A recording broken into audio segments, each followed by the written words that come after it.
अहम खबर, पाकिस्तान की जानिब से इसराइल पर जौहरी हमले की धमकी का झूठा प्रोपेगेंडा। भारतीय हुकूमत और इसराइल के गठजोड़ के मजीद शवाहिद मंजर-ए-आम पर आ गए। रॉ से मुंसलिक सोशल मीडिया अकाउंट से जहरीला प्रोपेगेंडा शुरू कर दिया गया। तफसीलात क्या है, नुमाइंदा खुसूसी सलमान अवान से जानते हैं। जी सलमान।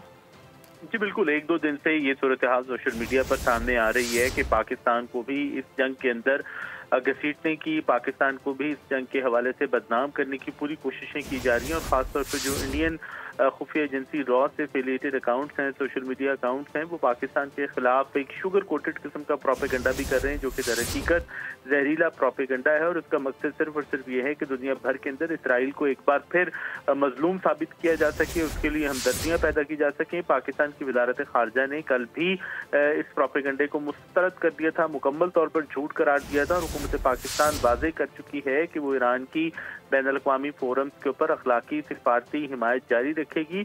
और इस खबर के झूठा होने का सबूत ये भी है कि बयान के साथ एक्स के एक वजाहती बयान का नोट भी शामिल किया गया था, कि जिसमें कहा गया था कि किसी भी मुस्तरद सरकारी ज़राए ने इस बात की तस्दीक नहीं की कि अमेरिका को पाकिस्तान ने किसी किस्म का कोई पैगाम दिया है, कोई अपडेट किया है। पाकिस्तान के वज़ीर दिफा ख्वाजा आसिफ के हवाले से भी झूठ बोला गया। ख्वाजा आसिफ के हवाले से भी एक जहरीला प्रोपेगेंडा करने की कोशिश की गई कि पाकिस्तान ने ईरान को किसी किस्म की इंटेलिजेंस मालूमात फराहम की थी। ख्वाजा आसिफ ने 14 जून को कौमी असम्बली में खिताब किया था, लेकिन इस खिताब के अंदर ऐसी कोई बात जो है वो शामिल नहीं थी। और अब रशिया के जो RT TV है, RT ने भी इस वाले से बयान के ऊपर माजरत की है कि इस बयान की गलत तशरीह की गई और इस बयान को गलत अंदाज के अंदर पेश किया गया।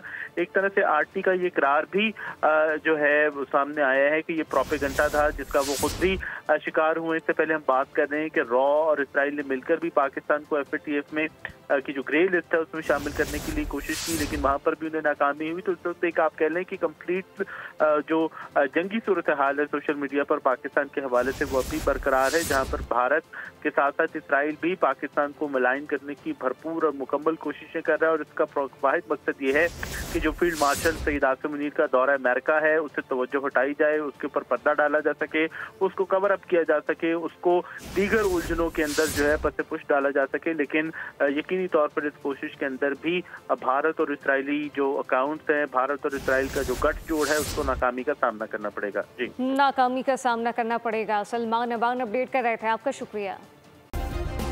सब्सक्राइब करें और बेल दबाएं ताकि कोई खबर रह न जाए।